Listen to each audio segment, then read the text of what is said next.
أعوذ بالله من الشيطان الرجيم. بسم الله الرحمن الرحيم. الحمد لله رب العالمين. الرحمن الرحيم. مالك يوم الدين. إياك نعبد وإياك نستعين. اهدنا الصراط المستقيم. صراط الذين أنعمت عليهم غير المغضوب عليهم ولا الضالين.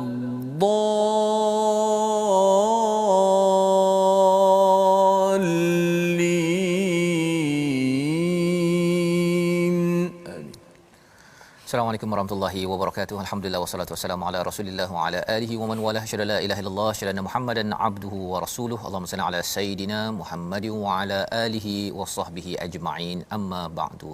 Kita panjatkan selawat kepada Nabi junjungan Nabi sallallahu alaihi wasallam. Kita bersyukur pada Allah Subhanahu wa taala pada hari yang berbahagia ini untuk kita meneruskan ulang kaji pada juz yang keempat. Semalam kita sudah pun melihat 10 halaman dan pada hari ini kita mengikuti halaman yang seterusnya bermula halaman 72 untuk sama-sama kita memaknai kepada anugerah daripada Allah Subhanahu Wa Taala Al-Kitab yang tidak ada kebingkukan.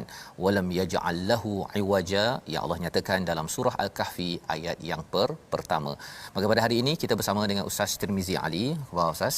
Baik, alhamdulillah Ustaz ya. Saya alhamdulillah. Saat ini kita nak menyambung lagi Ustaz ya. Baik. Kita berterusan. Kali ini ayat tentang apa Ustaz? Hari ini kita masih menyambung tentang Uhud ya, bagaimana Allah memberi nasihat kepada kita sebenarnya ya tentang kalah menang itu biasa, tersilap itu biasa, yang pentingnya yang menang jangan rasa diri hebat sangat kan, dan yang kalah ataupun tersilap itu pun jangan rasa bersalah sampai kita lari daripada medan perjuangan ya. Itu antara perkara yang kita nak lihat sebelum kita masuk kepada surah An-Nisa juga daripada juz yang keempat.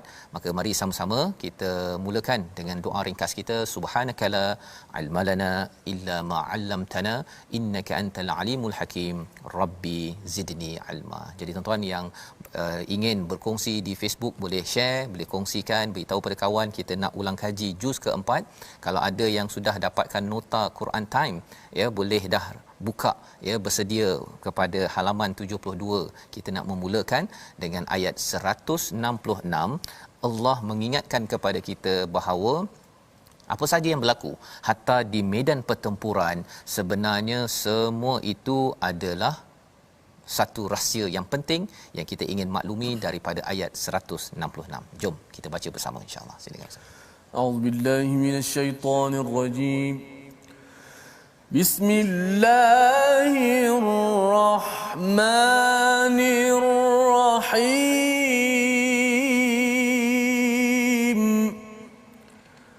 وما أصابكم يوم التقى الجمعان فبإذن الله.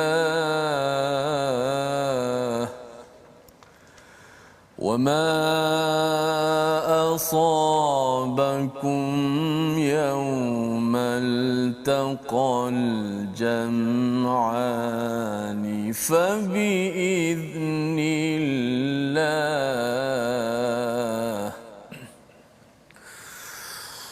وما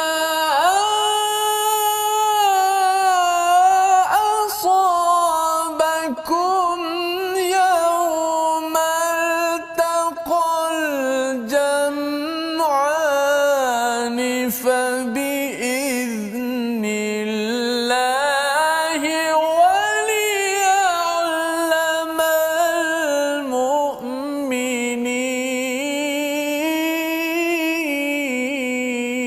المؤمنين.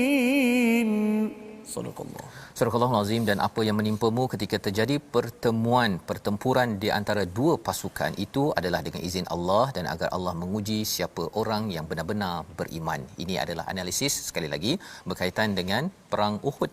Ya, perang Uhud dan perang Badar ini, perang Badar pada tahun kedua Hijrah, perang Uhud pada tahun ketiga Hijrah. Jadi ia dekat, dan analisis ini, komentar daripada Allah ini adalah pelajaran untuk sahabat, untuk Rasul, tetapi lebih daripada itu juga untuk kita. Di mana Allah menyatakan di sini, apa sahaja yang menimpamu, maksudnya bila katakan berlaku peperangan, ya, perang Uhud ataupun perang-perang sebelumnya, Badar ataupun yang selepasnya ini, perjuangan dalam hidup kita ini, kalau ada musibah, ada sesuatu yang ditentukan, ianya adalah fabiiznillah. Itu perkara yang penting kita fahami, bahawa semuanya itu adalah dengan izin Allah. Ada yang kata bahawa saya bertemu dengan orang yang menyakiti hati saya dalam hidup saya, itu adalah biiznillah. Allah sedang menyiapkan kita untuk menjadi lebih kuat dengan ujian itu. Syaratnya ialah kita menggunakan formula daripada Allah Subhanahu Wa Taala.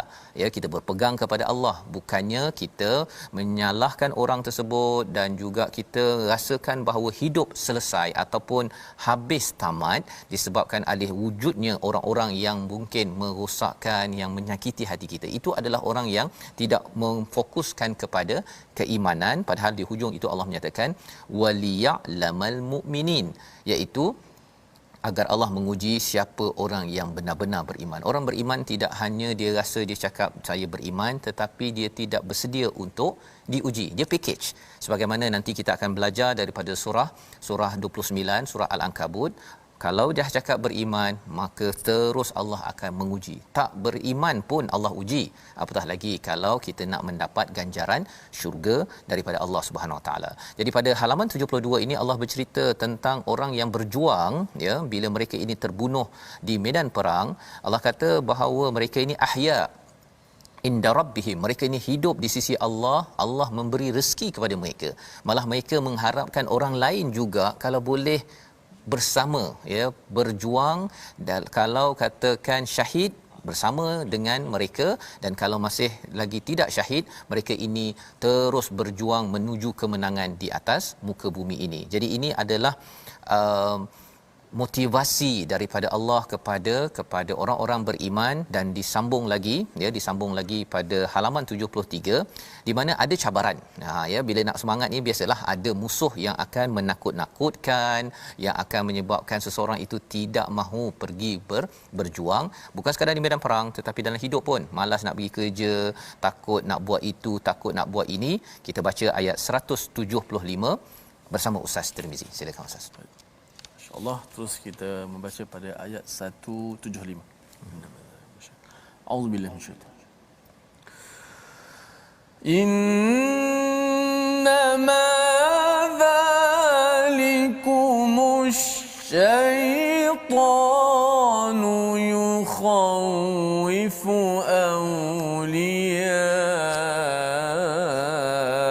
أولياءه فلا تخافوهم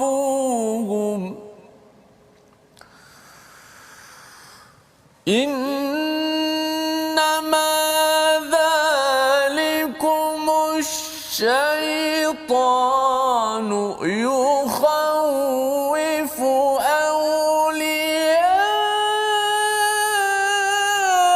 أولياءه فلا تخافوهم وخافون إن كنتم مؤمنين.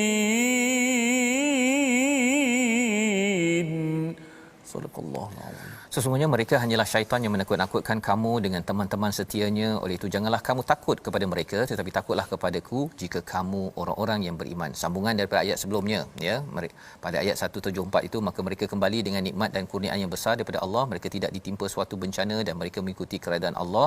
Allah mempunyai kurniaan yang besar. Ya. Jadi Allah menceritakan tentang ada orang yang berjuang, terus berjuang walaupun cedera, kerana dia tahu bahawa dia disakiti, tersakiti, dia terus berjuang. Tetapi ada juga orang yang dia stop. Ya, dia berhenti, dia rasa macam tak payahlah, ya, tak payah berjuang. Pasal apa? Pasal mengganggu kehidupan. Maka Allah cakap sesungguhnya mereka hanyalah syaitan yang menakut-nakutkan kamu dengan teman-teman setianya. Oleh itu janganlah kamu takut kepada mereka, tetapi takutlah pada Allah Subhanahu Wa Taala. Orang yang takut kepada Allah adalah orang yang akan berjuang dalam hidup. Dia tahu bahawa risiko paling besar ialah bila tidak berjuang. Risiko paling besar bila diarahkan untuk buat yang bersungguh-sungguh dalam kehidupan, dia tak buat bersungguh-sungguh. Risiko paling besar bila seseorang itu dia jauh daripada Allah, itu risiko paling besar. Itu cara orang beriman berfikir.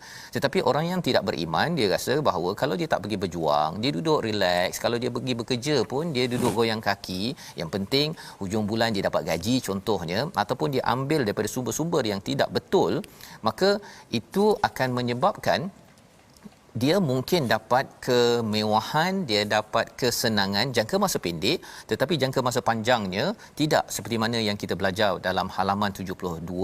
Orang-orang yang syahid yang berjuang itu dia amat farihin, mereka amat suka dengan kurniaan daripada Allah Subhanahu Wa Taala. Jadi pada halaman 73 ini ada beberapa panduan. Allah beritahu tentang jangan kamu menyangka orang yang kufur itu, kafir itu, jangan sekali orang yang kafir itu menganggap bahawa tempoh waktu yang kami berikan kepada mereka lebih baik baginya. Itu adalah cara berfikir yang tidak betul. Ya, dia ingatkan bahawa kalau saya kaya, saya tak sembahyang, saya tidak beriman pada Allah, saya tak solat, saya rasa ya Allah suka saya. Sebenarnya Allah kata apa? Sesungguhnya ayat 178, sesungguhnya tempoh waktu yang kami berikan kepada mereka hanyalah agar dosa mereka semakin bertambah dan mereka akan mendapat azab yang hina.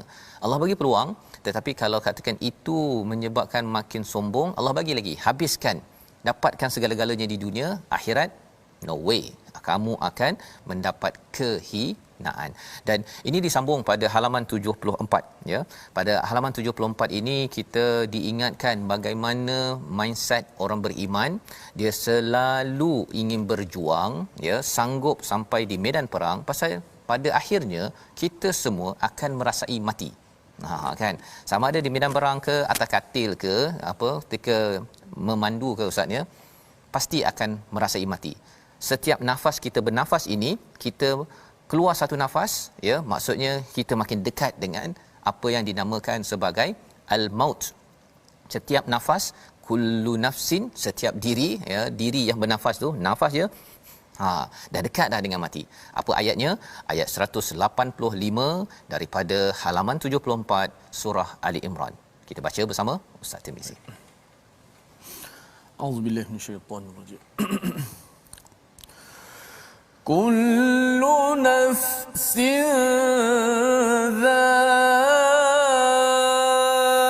ذائقة الموت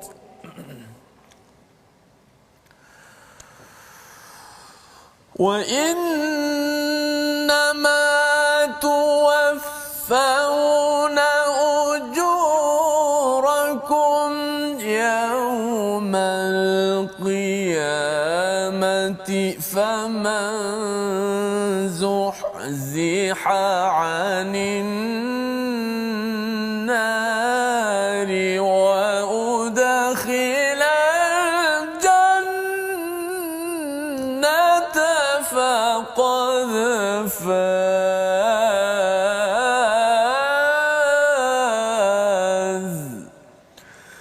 وما الحياة الدنيا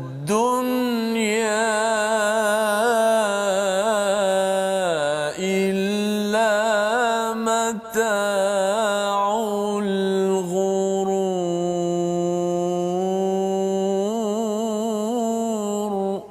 صدق الله العظيم. Surah Al-Azim ayat 185, setiap yang bernyawa pasti akan merasakan mati.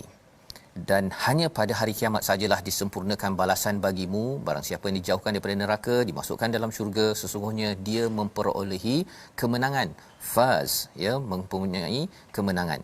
Wa mal hayatud dunya, tidaklah kehidupan dunia ini hanyalah kesenangan yang memperdaya. Jadi ini ayat 185 memberikan perhatian kepada kita mengapa kena berjuang.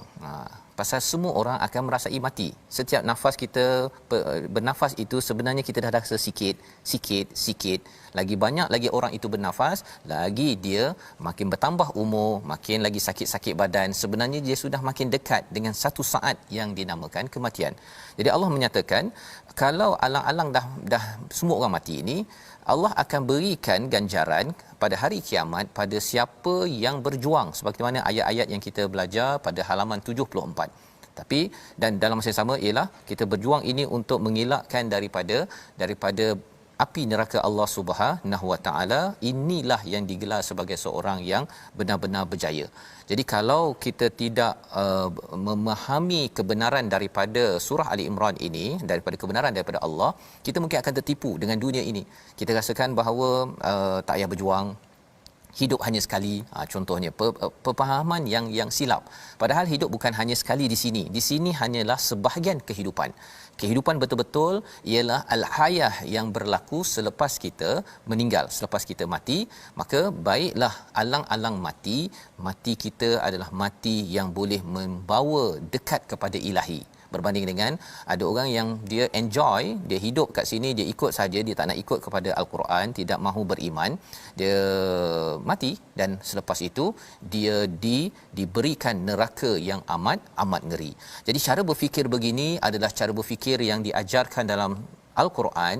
Dalam surah Ali Imran ini Allah mengajar al-haq, dan salah satu orang yang boleh memahami al-haq ini digelar sebagai ulul albab.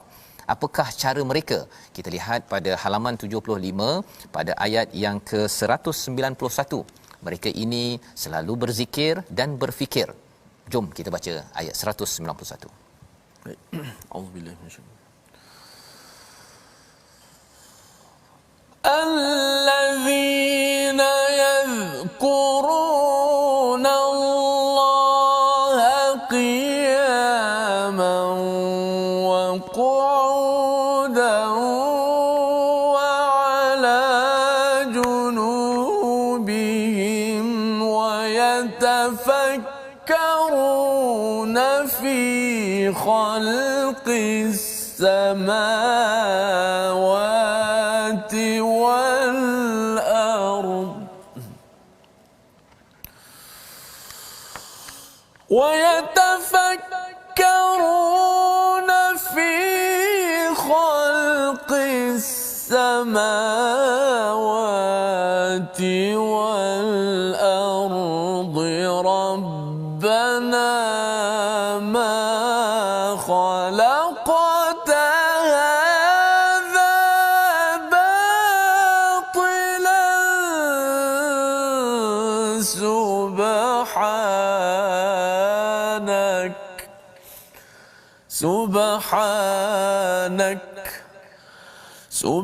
سبحانك فقنا عذاب النار.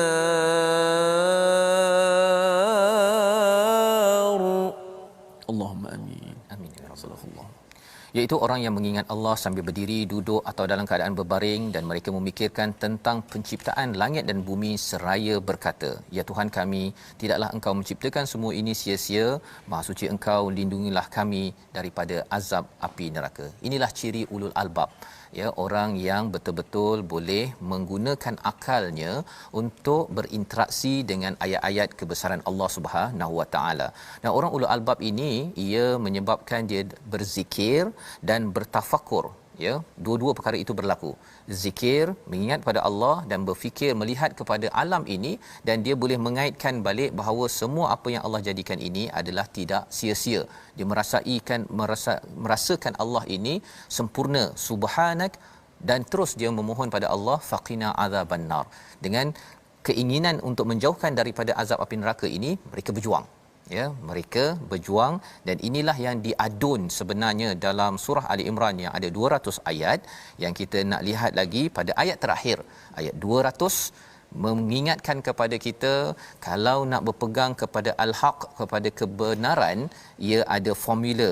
Yang pertama iman, yang kedua sabar, yang ketiga ingatkan orang lain kepada sabar, yang keempatnya adalah ribaut, iaitu kena kuat teguh, dan yang kelimanya takwa, ya, kena minta pada Allah Subhanahu taala. Agar apa? Agar kita mendapat kejayaan. Ayat 200 kita baca bersama pada kali ini. Silakan. Auzubillahi minasyaitanir rajim. يا أيها الذين آمنوا اصبروا وصابروا ورابطوا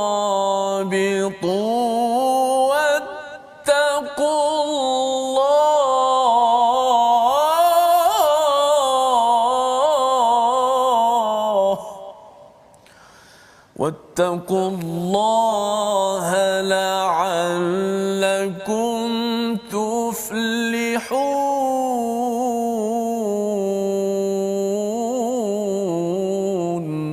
صدق الله. Surah Al-Azim, wahai orang-orang yang beriman, bersabarlah kamu dan kuatkanlah kesabaranmu dan tetapkanlah bersiap sedia, ribaut warabitu wattaqullah, dan bertakwalah kepada Allah agar kamu berjaya ataupun beruntung. Inilah ayat 200 ya, 200 ayat akhir daripada surah Ali Imran, mengingatkan kepada kita Ustaz ya bahawa kalau dalam surah Al-Baqarah ada juga muflihun pada ayat yang kelima ya, ayat kelima, macam mana nak berjaya jadi orang bertakwa. Kali ini pun bertakwa juga.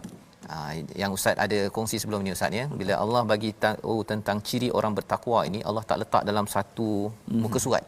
Kalau tidak kita rasa macam banyaknya kita nak tu kan. Jadi surah Al-Baqarah kita dapat sikit, surah Ali Imran kita dapat sikit, kita bina sedikit demi sedikit.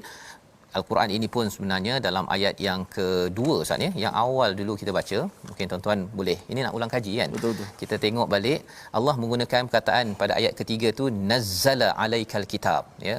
Kitab Al-Quran ini diturunkan sedikit-sedikit daripada langit bawah kepada Nabi sallallahu alaihi wasallam, itu bukan sekaligus ya. Pada malam Lailatul Qadar pada bulan Ramadan diturunkan sekaligus ya, tetapi turun pada Nabi sedikit-sedikit. Kerana apa? Kerana ia adalah proses yang penting kita faham. Quran bukannya harap tuan-tuan terus sempurna faham, terus sempurna menjadi orang beriman, tidak. Allah bagi masa. Selagi nafas dipinjamkan kepada kita, itu tandanya Allah memberi ruang untuk kita beriman, terus bersabar, terus mengingatkan orang lain, wasabiru, sesama sendiri untuk bersabar ya, tak boleh seorang-seorang saja bersabar untuk bersama Quran, untuk berjuang. Warabitu, kena kuat sikit semangat ya, macam tuan-tuan ribaut, tunggu depan TV, tunggu depan Facebook contohnya, nak bertahan sampai pukul 1, dan akhirnya kita bertakwa pada Allah.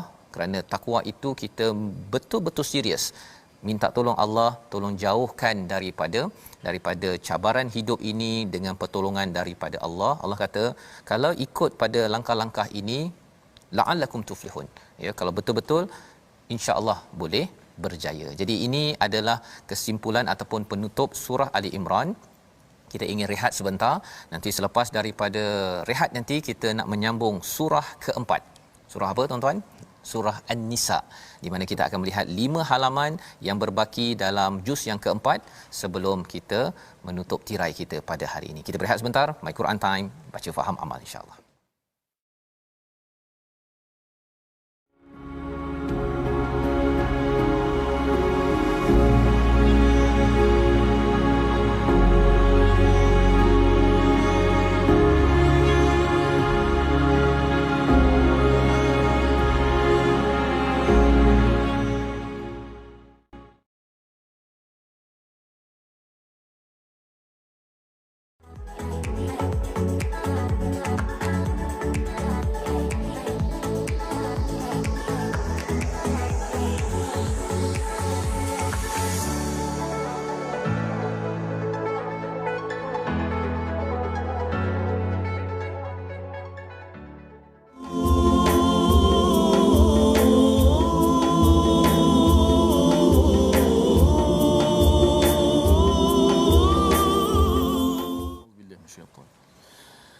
بسم الله الرحمن الرحيم.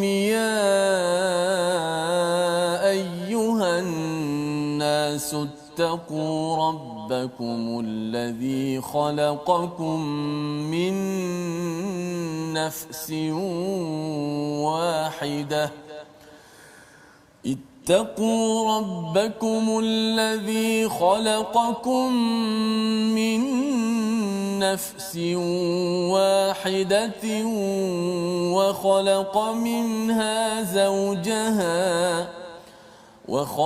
منها زوجها وبث منهما رجالا كثيرا ونساء واتقوا الله الذي تساءلون به والأرحام إن الله كان عليكم رقيبا. صدق الله. Surah Al-Azim, kita kembali dalam My Quran Time, baca faham amal. Kita sedang mengulang kaji Ustaz ya. Pada hari ini juz yang keempat, dan menariknya bila kita nak masuk bahagian kedua ni, surah baru pula Ustaz ya. Surah An-Nisa, surah wanita ya. Ada dua surah Ya, dua surah ya, kita berada pada dua surah berbeza, dan alhamdulillah kita sudah mengulang kaji pada surah Ali Imran 200 ayat itu sebagai panduan untuk kita menguatkan prinsip al-haq dalam kehidupan, dan salah satu tandanya kita sedia untuk berjuang dalam harta dan juga pada keluarga.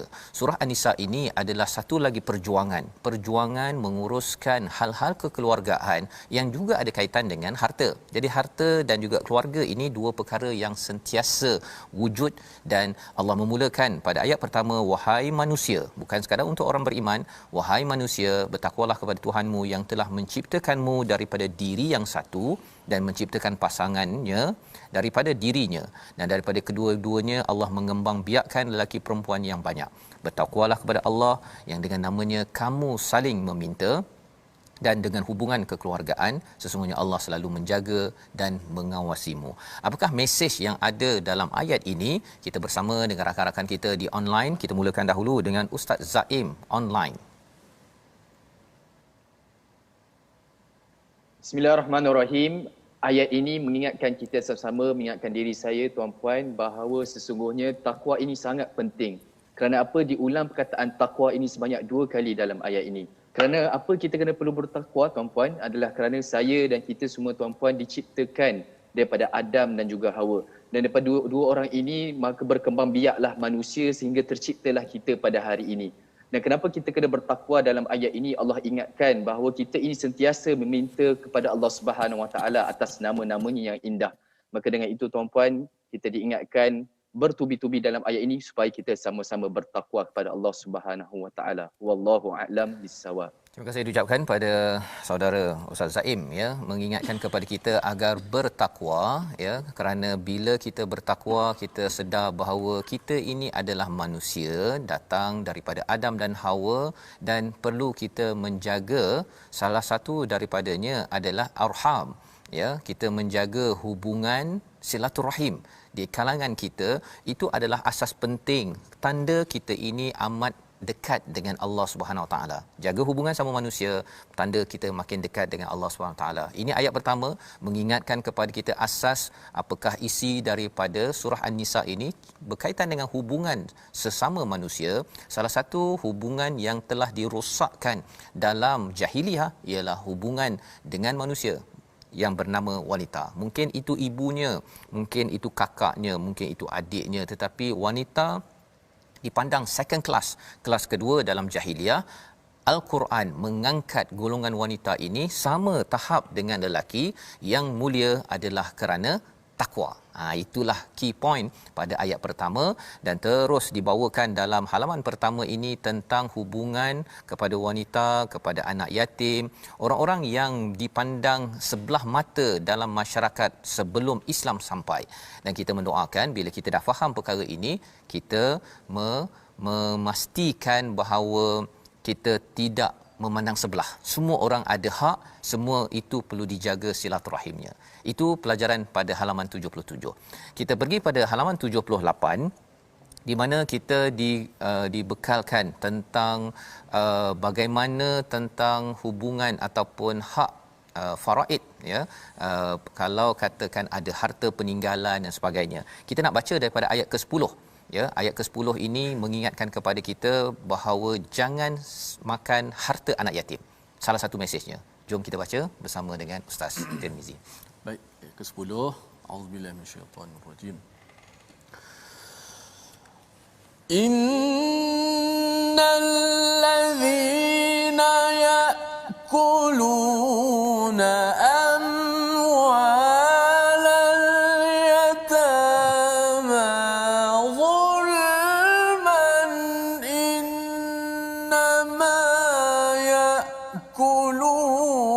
في بطونهم نارا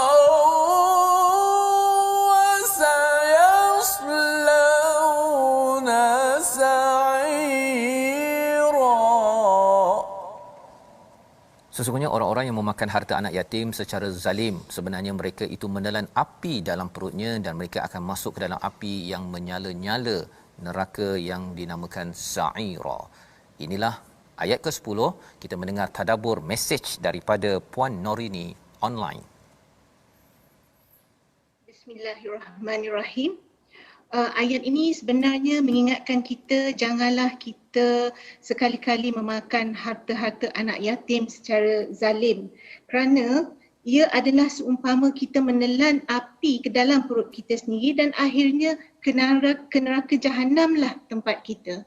Wallahu alam. Terima kasih diucapkan pada Puan Norini yang mengingatkan kepada kita bahawa dalam masyarakat kita kena amat peka kepada anak yatim, ya. Sebelum kita nak makan harta anak yatim tu, kita kena peka pada anak yatim.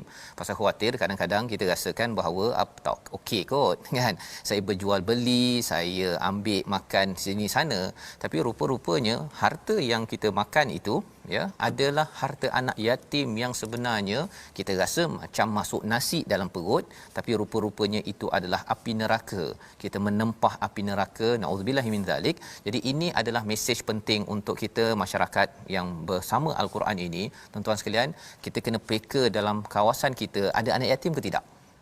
Kan, ada anak yatim ke tidak, kita cuba pastikan hak mereka dijaga. Dan kalau ada pakcik dia, ada abang dia ataupun jiran-jirannya yang nak bersama membantu, kena berhati-hati, jangan sampai makan harta anak yatim ini secara zalim. Ini melambangkan bahawa masyarakat yang beriman amat peka kepada hak orang lain, ya, hak orang lain yang biasanya senang ditekan.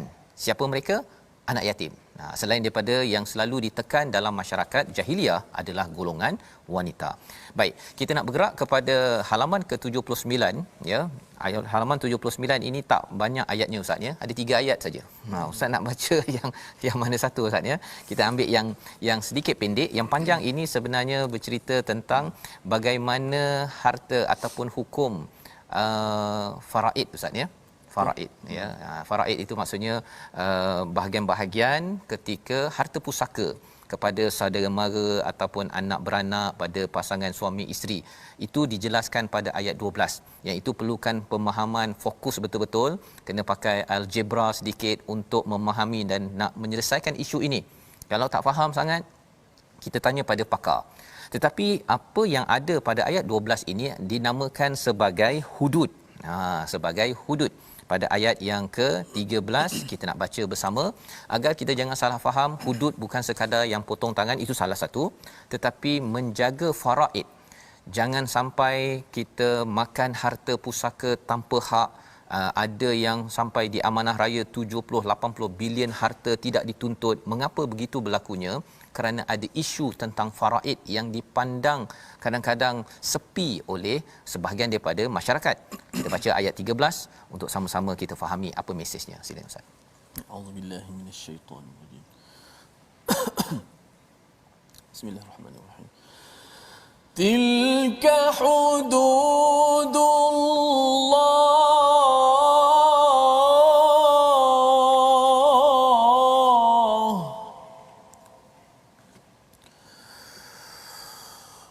ومن يطع الله ورسوله يدخله جنات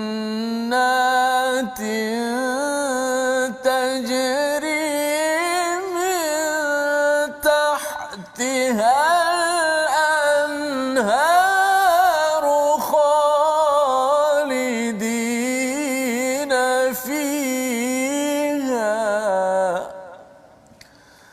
وذلك الفوز العظيم.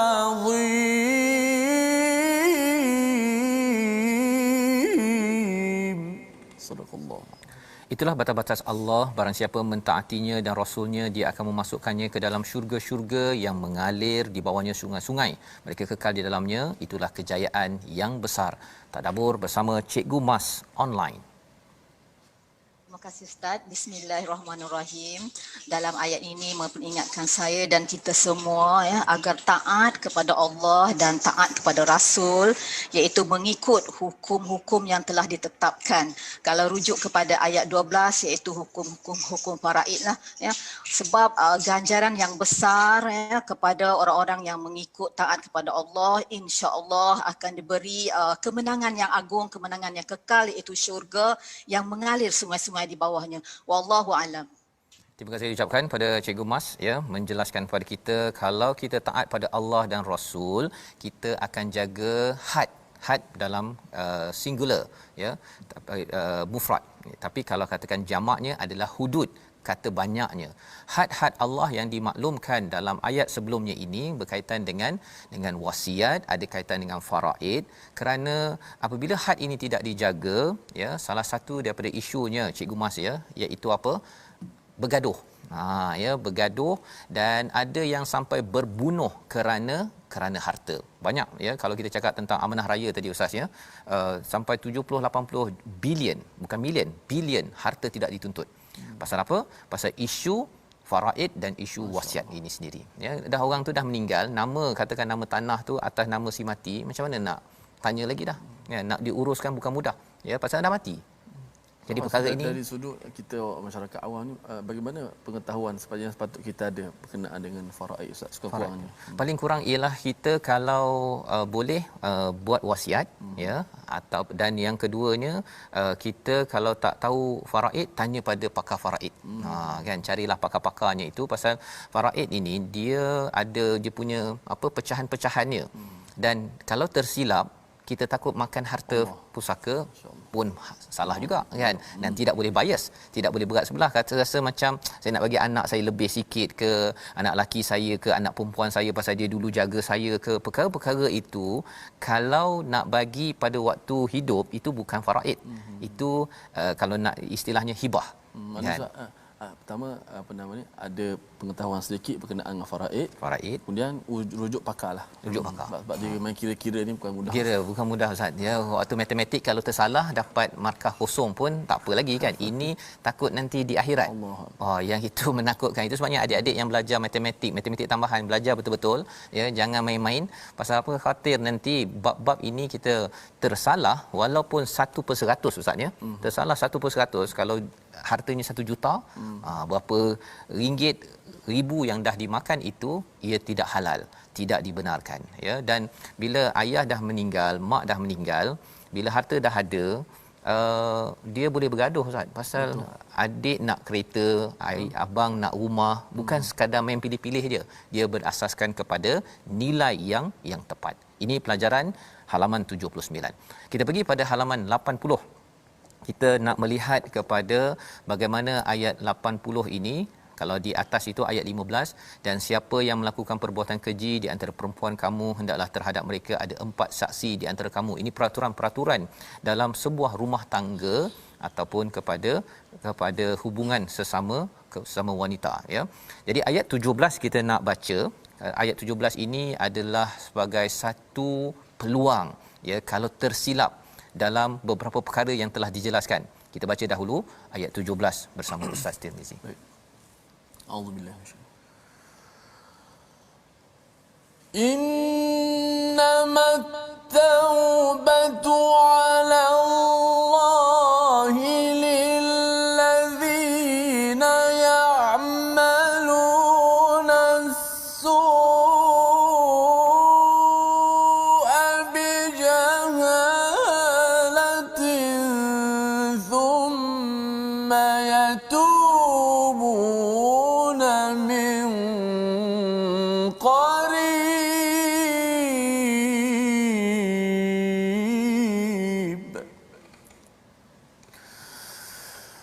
ثم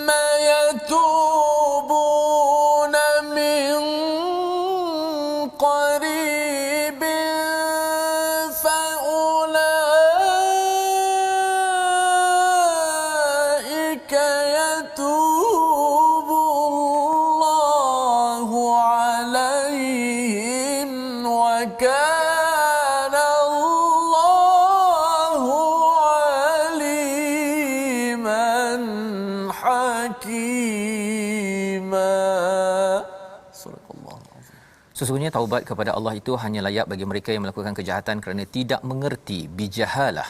Kemudian segera bertaubat. Taubat mereka itulah yang diterima Allah. Allah Maha mengetahui lagi Maha bijaksana. Ini adalah salah satu ayat daripada halaman 80. Kita ingin dengar tadabbur mesej yang kita boleh dapat daripada ayat 17 ini daripada Puan Nadrah online. Bismillahirrahmanirrahim. Ayat ini mengingatkan saya yang Allah menerima taubat sekiranya saya segera bertaubat selepas melakukan kejahatan, na'udzubillah, kerana saya tidak tahu. Sesungguhnya Allah Maha mengetahui lagi Maha penyayang. Wallahu a'lam.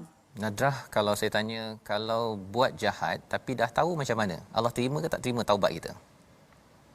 Allah tetap terima sekiranya kalau kita bertaubat sungguh-sungguh dan meninggalkan segala perbuatan yang kita dah buat. Baik, terima kasih ya. Sebenarnya istilah bijahalah ini mungkin kadang-kadang keliru Ustaz ya. Bijahalah ini bukan sekadar pasal dia ini dah belajar Quran, kemudian dia terus jadi dia ni berilmu. Jadi kalau dia buat salah, dia terus tak diterima taubat ya.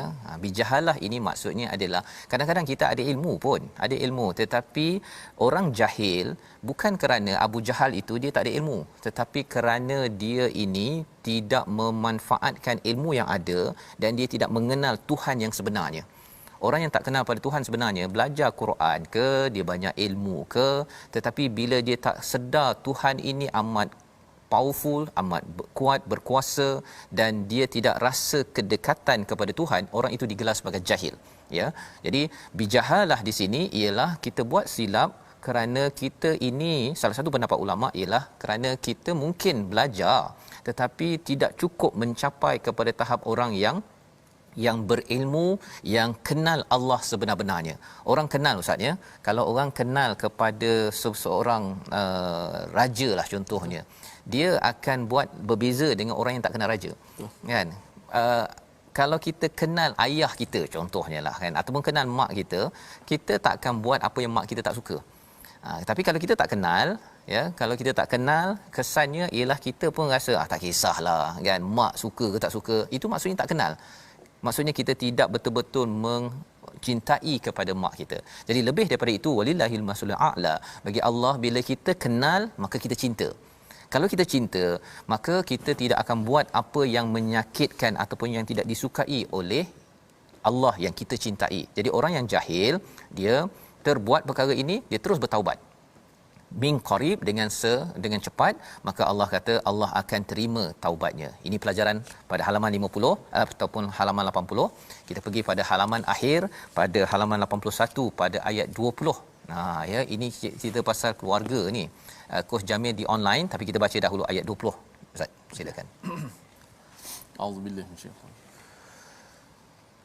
وَإِنْ أَرَدْتُمُ اسْتِبْدَالَ زَوْجٍ مَكَانَ زَوْجٍ وَآتَيْتُمْ إِحْدَاهُنَّ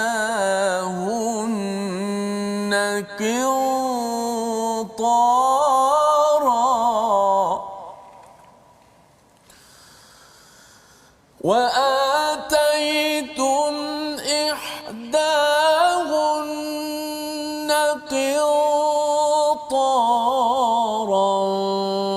فَلَا تَأْخُذُوا مِنْهُ شَيْئًا أَتَأْخُذُونَهُ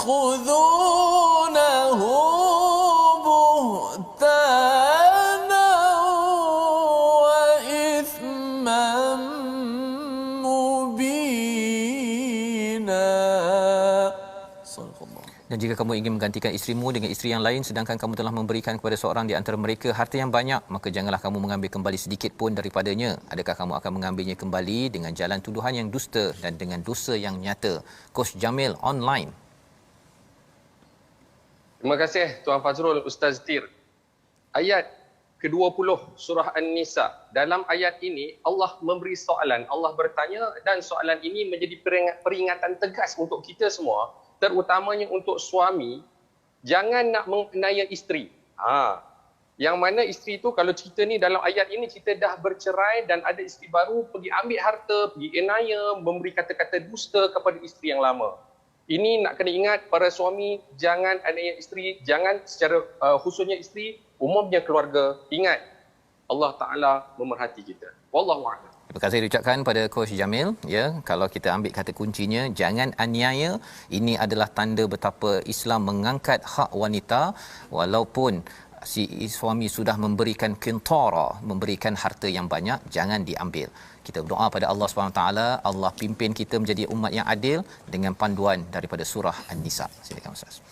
Bismillahirrahmanirrahim. Alhamdulillah wassalatu wassalamu ala Rasulillah. Allahumma rzuqna rizqan wasi'an mubarakan.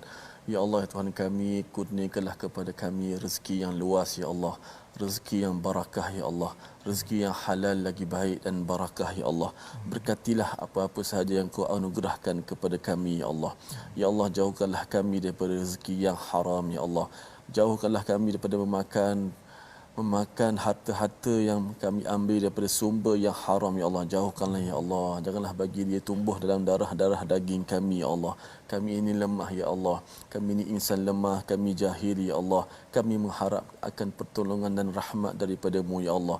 Ya Allah, jauhkanlah, angkatkanlah kejahilan daripada kami ya Allah. Ya Allah, kami sentiasa melakukan dosa ya Allah, maksiat ya Allah. Kami tidak tahu betapa banyaknya dosa-dosa kami ya Allah. Oleh itu kami amat mengharapkan akan keampunan-Mu ya Allah. Kami mengetuk pintu keampunan-Mu ya Allah. Bila-bila lagi kami akan melangkah masuk ke bulan Ramadan ini ya Allah. Ya Allah, ampunkanlah segala dosa-dosa kami ini ya Allah. Amin ya rabbal alamin. Walhamdulillah. Amin ya rabbal alamin. Moga-moga Allah mengabulkan kita menjadi orang yang adil dan kita melakukan makruf dalam keluarga kita. Inilah kesedaran dalam tabung gerakan Al-Quran yang ingin kita sebarkan. Sumbangan tuan-tuan ingin kita gunakan untuk kesedaran membina keluarga berasaskan surah Ali Imran dan surah An-Nisa, dan moga-moga ini diterima oleh Allah SWT. Kita bertemu kembali ulangan pada jam 5, pada jam 10 dan 6 pagi. Rancangan ini dibawakan oleh Mofas. Terus ulang kaji, kita menjadi umat yang bertakwa. My Quran Time, baca faham amal insya-Allah.